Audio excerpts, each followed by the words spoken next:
नसीन, आपने वो कहावत तो सुनी होगी कि मारना किसी और को और दिखाना किसी और को। यहां जो रीजन में जंग हो रही है उसमें जो ग्रेट गेम शामिल है, जो बड़ी पावर्स के दरमियान जंग है, उसमें एक्चुअली यही हो रहा है। अमेरिका ईरान को निशाने इबरत बनाकर दरअसल चाइना और रशिया से कुछ अपनी डिमांड जो है वो मनवाना चाहता है। वो ज्यादा लेवरेज जो है वो उनके ऊपर हासिल करना चाहता है, लेकिन ये गेम उसके ऊपर उल्टी पड़ गई है। उसने ईरान को डिस्ट्रैक्ट करके, यहां के एनर्जी रिसोर्सेज कंट्रोल करके, यहां के वाटरवेज कंट्रोल करके और रीजन में अपनी डोमिनेंस को ज्यादा री इन्फोर्स करके चाइना से कुछ चीजें जब वो मनवाना थी, लेकिन वो गेम उल्टी पड़ गई है। सो चाइना की जानब से अब ये बड़ी अहम तरीन बात सामने आ रही है। उन्होंने कहा है कि अमेरिका उनके ऊपर प्रेशर डाल रहा है कि वो कुछ डिमांड जो है वो ईरान से मनवाएं, लेकिन हम ना ही अमेरिका के सामने सबड्यू होंगे, उनकी कोई डिमांड मानेंगे, और ना ही हम कभी ईरान के ऊपर प्रेशर डालेंगे। इस वक्त चूंकि अमेरिका फेल हो चुका है स्ट्रेट ऑफ हॉर्मुज़ खुलवाने के लिए, तो अब वो चाइना के ऊपर प्रेशर डाल रहे हैं कि चाइना ईरान पर प्रेशर डाले और स्ट्रेट ऑफ हॉर्मुज़ को खुलवाया जाए, और बाकी कुछ और डिमांड जब वो ईरान अमेरिका की माने। चाइना ने स्ट्रेट अवे जो है वो इनकार कर दिया, तो वहां पर भी बड़ा धचका लगा है। ठीक है, तो इसके ऊपर हम तफसीली बात करेंगे। चाइना का बड़ा अहम तरीन मौक़िफ़ जो है वो सामने आया है और ग्रेट गेम क्या चल रही है उसके बारे में पता चला है। दूसरी बात यह है कि ईरान जिस अंदाज में जंग लड़ रहा है, उसकी वन ऑफ द स्ट्रेटजी ये रही है कि दुनिया प्रेशराइज करेगी अमेरिका को कि वो पीछे हटे। इकोनॉमिक वॉर लड़ रहा है ना ईरान, तो ये ईरान की स्ट्रेटजी रही है कि जब इकोनॉमिक बर्डन अमेरिका के इत्तेहादियों पर आएगा तो फिर वो अमेरिका को मजबूर करेंगे कि वो इस जंग से पीछे हटे। तीन मेन पिलर है ना ईरान की जंग के, तो उसमें से वन ऑफ द पिलर ये है। तो अब वो चीजें ऑलमोस्ट होना शुरू हो गई हैं। एशिया में जो अमेरिका के इत्तेहादी हैं वो इस वक्त शदीद गुस्से में हैं और वो अपनी इकोनॉमीज की जो तबाही है उसका जिम्मेदार अमेरिका को करार दे रहे हैं। और इसके साथ साथ यूरोपियंस शदीद इकोनॉमिक क्राइसिस फेस कर रहे हैं, उनकी एयरलाइंस बंद हो रही हैं। और साथ यूरोप तो एक और मसला पड़ा हुआ है, वो ये है कि उनकी कारों के ऊपर अमेरिका टैरिफ लगाने जा रहा है, और इस वक्त आप कह लें कि उनकी नींदें उड़ी हुई हैं। अगर ये टैरिफ लग गए तो ऑलरेडी तबाह हाल यूरोपियन इकोनॉमीज का बेड़ा गर्क हो सकता है। और इसके साथ अमेरिका ने एक और कमिटमेंट की थी कि बड़े अहम तरीन इक्विपमेंट्स वो डिप्लॉय करने जा रहा था, मिसाइल वो यूरोप में डिप्लॉय करने जा रहा था, जो कि अब अमेरिका ने वो डिप्लॉयमेंट रोक दी है। तो यूरोप तमाम तरफ से आप कह लें कि अंडर अटैक है, इकोनॉमिक पॉइंट ऑफ व्यू से, स्ट्रेटेजिक पॉइंट ऑफ व्यू से, मिलिट्री पॉइंट ऑफ व्यू से, हर तरफ से तो वो अंडर अटैक है। इकोनॉमी उसकी कंप्रोमाइज हो चुकी है, एनर्जी के ऊपर सबसे ज्यादा डिपेंडेंट वो है, मिलिटरीली वो मुकम्मल अमेरिका पर डिपेंड कर रहा है, और अमेरिका बार बार उसको जो है ना अपने अहद को पूरा नहीं कर रहा, बार बार यूरोप को डिसअपॉइंट कर रहा है। तो यूरोप की तो तमाम तरह से बेड़ा गर्क हुआ पड़ा है। तो ये वो फैक्टर्स हैं जो तेजी के साथ सूरत हाल को बदल रहे हैं। इधर हिजबुल्लाह ने ड्रोन्स की बारिश कर दी है, एफपीवी ड्रोन जो हैं उसकी बौछार कर दी है इजरायली फौज के ऊपर। उधर नेतन्याहू बहुत परेशान है। ताज़ा तरीन इजरायली मीडिया की रिपोर्ट के मुताबिक नेतन्याहू इस बात से परेशान है कि कहीं अमेरिका और ईरान के दरमियान कोई एग्रीमेंट हो ना जाए। सो नेतन्याहू ने अभी जो है कुछ देर पहले अमेरिका से रब्ता किया है और नेतन्याहू ने उनको कन्वे किया है कि ईरान के साथ कोई एग्रीमेंट नहीं करना चाहिए। तो लास्ट टाइम जब 8 अप्रैल को सीज फायर हुआ है तो ये देखें ना, तब से सूरत हाल खराब हुई है। सीज फायर हुआ, साथ ही नेतन्याहू ने लेबनान के ऊपर एग्रेशन कर दिया, जिसके बाद स्ट्रेट ऑफ हॉर्मुज़ बंद हो गया। ठीक है ना, तो तभी से वो मामलात खराब हुए पड़े हैं। तो अब वो फिर कोई चालाकी कर सकता है, क्योंकि उधर तमाम दुनिया ये कोशिश कर रही है और अगले 48 घंटों में ये उम्मीद है कि कुछ ना कुछ तय हो जाएगा। सो नेतन्याहू को चालाकी कर सकता है, इसने अमेरिकन के साथ जो रब्ता किया है। अगेन पहले दिन से बात यही है कि अगर अमेरिका फर्स्ट पॉलिसी के तहत फैसले करेगा तो जंगबंदी हो जाएगी, कोई मुआहदा तय पा जाएगा। लेकिन अगर वो नेतन्याहू और इजराइल के कंट्रोल में रहेगा तो कुछ भी तय होने की तवक्को नहीं है। सबसे पहले जरा चाइना से जो बात सामने आ रही है, चाइना ने बताया है कि यहां पर ग्रेट गेम क्या जा रही है। बाज़ औक़ात हमारे सामने कुछ चीजें हो रही होती हैं, लेकिन उसके पीछे क्या अगराज़ व मकासद होते हैं वो बाद में पता चलते हैं। दिखाना किसी और को, मारना किसी और को, बाज़ार कुछ और हो रहा होता है, लेकिन असल में वो मैसेज किसको दिया जा रहा होता है। तो चाइना ने हमें बताया यहां पर हो क्या रहा है। उन्होंने कहा कि ट्रंप जो है ये ईरान जंग को एज अ प्रेशर कार्ड इस्तेमाल करना चाहता है अगेंस्ट चाइना, और जो आने वाली मीटिंग है उसमें ये चाइना को ये प्रेशराइज करना चाहता है कि वो ईरान के हवाले से कुछ डिमांड्स अमेरिका की मनवा के दे। ट्रंप जो है उसने अटेम्प्ट किया है पॉलिटिकल प्रेशर एक्सर्ट करने के लिए on the anticipated summit between the two leaders. यानी अभी नेक्स्ट वीक ये मुलाकात होने जा रही है, और बिल्कुल उस मुलाकात से पहले जब अमेरिका के लॉजिस्टिक और वो सारी सिक्योरिटी चाइना पहुंच रही है, मुलाकात होने जा रही है, तो बिल्कुल उससे पहले जो है वो ये ट्रंप ने एक आप कह लें कि एडवेंचर करने की कोशिश की, और वो क्या था? चाइना ये बता रहा है कि जो प्रोजेक्ट फ्रीडम था, ये असल में इस मुलाकात से पहले चाइना को प्रेशर डालने की कोशिश थी, क्योंकि बुनियादी तौर पर ये जंग जो शुरू की गई है वो ग्रेट गेम में वो चाइना ही के खिलाफ जंग है। वेनेजुएला से चाइना को सप्लाई जा रही थी, वो कट की, यहां ईरान से जा रही थी तो वो कट करने की कोशिश थी, और फिर वो उल्टी पड़ गई। और स्ट्रेट ऑफ हुर्मुज़ जो है वो सबसे बड़ी लेवरेज बन चुका है ईरान, और ईरान ने कहा कि ईरान और उसके इत्तेहादी इसको कंट्रोल करते हैं, यानी चाइना इसको कंट्रोल करता है। तो वो जो सबसे बड़ी लेवरेज थी वो ट्रंप ने छीनने की कोशिश की है थ्रू प्रोजेक्ट फ्रीडम, लेकिन वो बुरी तरीके से फेल हो चुका है। ये चाइना बता रहा है कि ये ऑपरेशन असल में हमारे खिलाफ किया गया था। जो आगे समिट होने जा रही है जिसमें बहुत ग्रैंड सेटलमेंट होनी है, दुनिया की दो सबसे बड़ी पावर्स मुलाकात करने जा रही है ना, वो तय करेंगी कि दुनिया ने आगे चलना कैसे है। तो उसमें यानी स्ट्रेट ऑफ हुर्मुज़ चाइना के कंट्रोल में है, तो वो उसने छीनने की कोशिश की है ताकि जब वो अभी चाइना के सदर से मिलने जा रहा है तो उसमें वो बता सके कि मेरे पास ये कार्ड है। ट्रंप को बड़ा शौक है ना कार्ड्स का, मेरे पास ये कार्ड है, मेरे पास ये कार्ड है। तो चाइना ने बताया है कि ये उसकी कोशिश नाकाम हो चुकी है। और फिर ये देखिए, चाइना अंडरस्टैंड करता है इस बात को कि अमेरिकन साइड जो है is heavily relying on using its war on Iran as a pressure tool और इवन ब्लैकमेल। अब ये दो तरफा है, यानी इस जंग को इस्तेमाल कर रहा है। चाइना बता रहा है कि हम इस बात को अंडरस्टैंड करते हैं, हम कोई सोए हुए नहीं है, हमें बड़े अच्छे तरीके से पता है कि अमेरिका इस जंग को एज अ प्रेशर टूल हमारे खिलाफ इस्तेमाल करना चाहता है। लेकिन जब इसमें नाकाम हो चुका है तो अब वो चाहता है कि चाइना अपने सबसे बड़े इत्तेहादी ईरान के ऊपर प्रेशर डाले। अभी आप सुने ना इनके बयानात, तो उसमें ये सारे ट्रंप से लेकर इसके ओहदेदार ये सब कह रहे हैं चाइना आए, चाइना स्ट्रेट ऑफ हुर्मुज़ खुलवाए, चाइना अपना किरदार अदा करे। ये आप इनसे सुनते होंगे ना। तो अब चाइना के खिलाफ पॉलिसी फेल हो गई, अब चाइना के जरिए ईरान पर प्रेशर डलवाना है कि स्ट्रेट ऑफ हुर्मुज़ खोलो। ट्रंप की कोशिश अब यह है कि चाइना के सदर के साथ वो किस चीज के ऊपर एग्री हो जाए, चाइना मान जाए, तो फिर वो चाइना जाने और ईरान जाने, चाइना के जरिए कुछ मनवाया जाएगा ईरान से। चाइना ने कहा है हम बड़े अच्छे तरीके से इस सियासत को भी समझते हैं, इस चालाकी को भी समझते हैं, और हम बिल्कुल ईरान पर प्रेशर नहीं डालेंगे। और प्रोजेक्ट फ्रीडम के बाद तो ट्रंप की लेवरेज ही जाती रही है। ट्रंप के पास क्या लेवरेज है?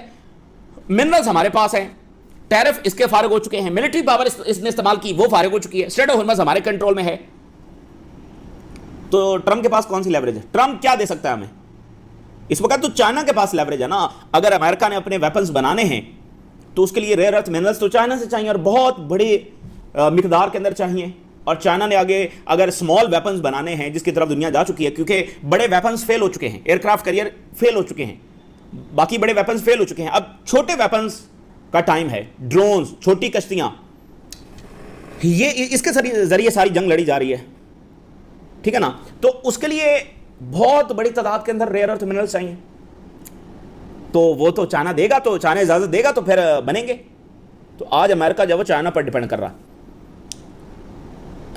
और ईरान क्या कह रहा है? ईरान ये कह रहा है कि अमेरिका को कंसेशन देना पड़ेंगी, अमेरिका को पीछे हटना पड़ेगा अपनी डिमांड्स में, after its failure to open the strait of Hormuz by force. ये जो सारा ऑपरेशन किया गया, असल में ये बजरिया ताकत स्ट्रेट ऑफ हुर्मुज़ को खुलवाने की कोशिश थी। सो ईरान कह रहा है कि अमेरिका फारिग हो चुका है, और चाइना भी इसको देख रहा है कि यहां अमेरिका फारिग हो चुका है। तो अब उनका पलड़ा भारी हो गया। तो ये होता है कि जब आप इस तरह से मिलिट्री का इस्तेमाल करते हैं बेतुके अंदाज में, तो आप मजीद कमजोर पोजीशन में चले जाते हैं। अब चाइना ये कह रहा है कि हमें अंदाजा हो चुका है कि अमेरिका स्ट्रेट ऑफ हुर्मुज़ नहीं खुलवा सकता, तो वो जिस चीज को हमारे खिलाफ स्ट्रेंथ के तौर पर इस्तेमाल करना चाह रहा था वो तो एक्सपोज हो गया हमारे सामने। ये बेतुके तरीके से जब आप ताकत इस्तेमाल करते हैं तो ये होता है। अच्छा, उधर इजरायली मीडिया खूब लिताड़ रहा है अपने इत्तेहादी को। Operational failure, Israeli media blast Trump Hormuz project halt, वो खूब रगड़ा लगा रहे हैं ट्रंप इंतजामिया को। और वाशिंगटन पोस्ट ने क्या रिपोर्ट जारी कर दी आज? इससे पहले एनबीसी की रिपोर्ट आई, फिर सीएनएन की रिपोर्ट आई, आज वाशिंगटन पोस्ट की रिपोर्ट आई है कि ईरान ने अमेरिकी मिलिट्री एसेट को उससे कई गुना ज्यादा तबाह किया है जितना रिपोर्ट किया गया है। सैटेलाइट इमेजेस उन्होंने साथ शेयर की। देखें, चाइना को तो पता है ना एक्चुअल नुकसान कितना हुआ है, गल्फ रियासतों को तो पता है ना कि एक्चुअल नुकसान कितना हुआ है। तो इसी के मुताबिक वो अपनी आगे असेसमेंट कर रहे हैं कि अमेरिका फेल हो चुका है, अमेरिका एक्सपोज हो चुका है, उसकी मिलिट्री ताकत एक्सपोज हो चुकी है। चाइना के सैटेलाइट्स नहीं देख रहे कि बेसिस का क्या हशर हुआ पड़ा है। वाशिंगटन पोस्ट आज ये बता रहा है कि जितना रिपोर्ट हुआ है उससे कई गुना ज्यादा नुकसान, यानी देखें ना, ये मलबे का ढेर बना दिए ईरान ने, अमेरिकी बेसिस मलबे का ढेर बना दी। ये जो लॉसेज सामने आ रहे हैं इसको आप उस अंदाज में समझें कि जंग अभी जारी है, मिसाइल बरस रहे हैं, तो उस पीछे जरा मार्च के अंदर जाकर इस रिपोर्ट को परखें कि अमेरिकी बेसिस मलबे का ढेर बना दिया ईरान ने। ये वाशिंगटन पोस्ट अब बता रहा है। और ट्रंप की जो ताज़ा तरीन धमकी आ रही है, कल मार्को रूबियो कह रहा है जंग खत्म हो चुकी है। अभी जरा ट्रंप की सुन लें। कहता है ईरान एग्री करे वगरना बहुत शदीद बमबारी हम इस पर करने जा रहे हैं। ट्रंप की ताज़ा तरीन धमकी। कोई वैल्यू नहीं है, क्रेडिबिलिटी जो है वो खत्म हो रही है, तेजी के साथ खत्म हो रही है, हो चुकी है। सेक्रेटरी ऑफ स्टेट कह रहा है जंग खत्म हो चुकी है, ट्रंप कह रहा है नहीं हम तो शदीद बमबारी करेंगे। कोई और ये कहते हैं कि इख्तलाफात जब वो ईरान में हैं, इनकी एक बात दूसरी बात से मिलती नहीं है। और सीज फायर की रिक्वेस्ट खुद की है, रोज बमबारी की धमकियां लगाता है। और ऊपर से कल इसने फिर ये कहा, कहता है कि सबसे ज्यादा नोबेल प्राइज का हकदार, पीस प्राइज का हकदार मैं हूं, मुझसे ज्यादा किसने जंगें रुकवाई हैं। तो इसलिए वो 91% अमेरिकन कह रहे हैं कि ये शख्स जहनी तौर पर फिट ही नहीं है सदर बनने के लिए। अगर ईरान ने एग्री कर लिया तो ठीक है, नहीं तो फिर जो है वो हम बहुत बड़ा अटैक करेंगे। अगर एग्री कर लिया तो फिर हम जंग खत्म हो जाएगी। उधर इजरायली आर्मी चीफ की अचानक स्टेटमेंट आई है, कहता है कि हम तैयार हैं हमला करने के लिए और हमारे पास मजीद टारगेट्स हैं जो हम ईरान में हिट करेंगे। और नेतन्याहू अमेरिकन से रब्ता कर रहा है। सो अब ये बड़ा क्रूशल 24 घंटे होंगे अगले, कि एक गल्फ कंट्री और इजराइल नहीं चाहते कि यहां पर मुकम्मल जंगबंदी हो, वो ईरान की मुकम्मल तबाही चाहते हैं। और अमेरिका इस फंसा हुआ है कि ना वो ईरान से कुछ मनवा सका, ना ईरान को निशान इबरत बना के चाइना से कुछ मनवा सका। दोनों चीजें उसकी फेल हो गई। तो मजीद वो इसमें धंसता चला जाएगा, मजीद धंसता चला जाएगा। अच्छा, उधर जनाब अली पोप लियो की फिर स्टेटमेंट आई है। उन्होंने कहा है कि जो उनका स्टांस है अगेंस्ट ट्रंप पॉलिसीज वो उसी तरह से कायम है, मेरा स्टांस नहीं बदला है। ठीक है, पोप की। और जेडी वैंस को भेजा हुआ है ट्रंप ने कि वो जाकर बात करें पोप से और उनको मनाएं। अच्छा, अब जो मैं आपको बता रहा था कि ईरान की जो पॉलिसी है कि दुनिया प्रेशराइज करे अमेरिका को इस जंग से, ये जो ईरान ने दहाइयों से तैयारी कर रखी थी ना कि एक दिन जंग होगी, उस जंग में वो कैसे लड़ेंगे, मिलिटरीली उन्होंने तैयारी कर रखी थी कि डिसेंट्रलाइज्ड उन्होंने यूनिट्स बनाए, ड्रोन्स और मिसाइल और स्मॉल बोट्स के ऊपर उन्होंने अपनी सारी मिलिट्री खड़ी की। तो इसके साथ फिर भी वो सामना तो नहीं कर सकते। तो उसका जो मेन पिलर है वो इकोनॉमिक प्रेशर है। और इकोनॉमिक प्रेशर इतना कि दुनिया मजबूर हो जाए कि और वो अमेरिका के इस ब्लंडर के ऊपर उसको जाकर रोके, दुनिया आगे बढ़कर अमेरिका का हाथ रोके, अमेरिका को प्रेशराइज करे कि वो इस जंग से निकले। तो वो लम्हा आ रहा है। आज जो खबर है, यूरोप, बाकी मुल्क, अमेरिका के साथी, नेटो मेंबर्स, एयरलाइंस शदीद क्राइसिस में आ चुकी हैं। 2 मिलियन एयरलाइन सीट्स जो हैं वो कट होने जा रही हैं एज जेट फ्यूल प्राइसेस ऊपर हैं और शॉर्टेज है। 20,000 फ्लाइट जर्मनी ने ऑलरेडी कैंसिल कर दी है, जर्मनी की एयरलाइन है। जर्मनी, तुर्की की एयरलाइंस, बरतानिया, ये सब बहुत ज़्यादा मुतासर हो रहे हैं। अब थाउजेंड्स ऑफ मजीद 13,000 मजीद फ्लाइट जब वो कैंसिल होने जा रही हैं। और अगला जो ये जो समर अब शुरू हो चुका है, आपको बताया कि पूरी दुनिया ट्रैवल करती है यूरोप के लिए समर के अंदर, तो उसके लिए एडवांस बुकिंग्स हो चुकी हैं और बाकी बाद में होना थी। तो समर बड़ा मुश्किल होने वाला, बहुत ज़्यादा नुकसान होने वाला, क्योंकि एयरलाइन से मुराद ये है कि आपके तमाम इकॉनमी उसके ऊपर खड़ी है। लोग आ रहे हैं, खर्च कर रहे हैं, टूरिस्ट आ रहे हैं, बिजनेसेस, ये सारा अटैच है ना, रेस्टोरेंट्स, सारे बिजनेसेस जब उसके साथ अटैच हैं, होटल्स। तो वो सिर्फ इसको एयरलाइन के मद में ना देखिए, वो पूरी इकॉनमी उसके साथ अटैच है। तो 20,000 ऑलरेडी कैंसिल हुई, 13,000 मजीद होने जा रही हैं। और ये समर बड़ा भारी पड़ने वाला है यूरोप पर, बरतानिया पर। और जो जहाज हैं वो ग्राउंड करने पड़ जाएंगे क्योंकि तेल की बिल्कुल शॉर्टेज जब वो होने जा रही है। एक बात ये हो गई। दूसरा बड़ा वाकया ये होने जा रहा है कि जो आसियान के कंट्रीज हैं, south east Asia, Malaysia, Indonesia, Singapore, Vietnam, ये सारे मुल्क, फिलिपाइन, वेरी पावरफुल कंट्रीज, और बड़ा इनका रोल है, दुनिया चला रहे हैं ये, यानी उसमें बड़े हिस्सेदार हैं। आसियान को साइड पे रखते हुए आप वर्ल्ड इकॉनमी और ये सारा नहीं समझ सकते। सो बड़े पावरफुल कंट्रीज है, 10 मुल्क हैं। तो इनकी मीटिंग होने जा रही है और हेडलाइन देखिए, they are angry over Iran war and blame US for fuel crisis. शदीद गुस्सा आसियान के अंदर पाया जा रहा है अमेरिका के ऊपर, और वो अपनी इकोनॉमीज की बर्बादी का जिम्मेदार और फ्यूल क्राइसिस का जिम्मेदार जो है वो अमेरिका को करार दे रहे हैं। दुनिया के सामने रियलिटी आ चुकी है। देखिए, ईरान ने जिस जिम्मेदाराना पॉलिसीज का सामना किया, ईरान आज भी मुज़ाकरात कर रहा है और उस वक्त भी मुज़ाकरात कर रहा था जब उस पर हमला हुआ। तो आज जब दुनिया की इकोनॉमीज पे बात आई है तो वो सच देखना उनको पड़ रहा है। देखिए, फलस्तीनियों के साथ इतना जुल्म हो रहा था, लेकिन फलस्तीनियों के पास ये लेवरेज नहीं थी कि वो स्ट्रेट ऑफ होर्मुज़ को बंद करें। ईरान के पास है, ईरान ने स्ट्रेट ऑफ होर्मुज़ बंद किया, दुनिया की चीखें निकल गई हैं। अब वो कह रहे हैं कि हाँ यार, ये तो अमेरिका बड़ी ज्यादती कर रहा है, जो कि उनको पहले ही कह देना चाहिए था। लेकिन अब दुनिया के पास कोई ऑप्शन नहीं है, वो खामोश नहीं रह सकते, क्योंकि डायरेक्ट उनकी इकोनॉमीज डैमेज हो रही हैं डायरेक्ट, चाहे वो यूरोप है चाहे वो एशिया। और एशिया तो सबसे ज़्यादा डैमेज हो रहा है, क्योंकि एशिया की 80% एनर्जी गल्फ पे डिपेंडेंट है। 80% कैसे सर्वाइव करेंगे? तो अभी तो सऊदी अरेबिया जो है वो रेड सी के जरिए ऑयल दे रहा है, एनर्जी दे रहा है, वो भी ईरान ने बंद नहीं किया है। वगरना यमनीज आकर बंद कर दें तो वो वाला रास्ता भी बंद हो जाएगा, फिर क्या करेंगे? वो तो अभी ईरान ने खोला हुआ है, और ये ईरान का दुनिया को मैसेज है कि हमने तो खोला हुआ है अभी तक, ये हम मामलात को सुधारना चाहते हैं। सो वर्सनिंग फ्यूल क्राइसिस और डायरेक्ट इकोनॉमिक प्रेशर आ रहा है इन मुल्कों के ऊपर, और hostility and anger toward Trump administration, hostility and anger, ये वहां पर सेंटीमेंट जब वो पाया जा रहा है। और ये मुल्क अब चाइना के ज्यादा करीब हो रहे हैं ईरान जंग की वजह से। ईरान जंग ग्लोबल ऑर्डर को बदल रही है। ये मुल्क चाइना के ज्यादा करीब हो रहे हैं अमेरिका की निस्बत। ये यहां पर सूरत हाल हो गई। 25% टैरिफ यूरोप के ऊपर लगने जा रहे हैं, और यूरोप में हंगामी मीटिंग्स हो रही हैं।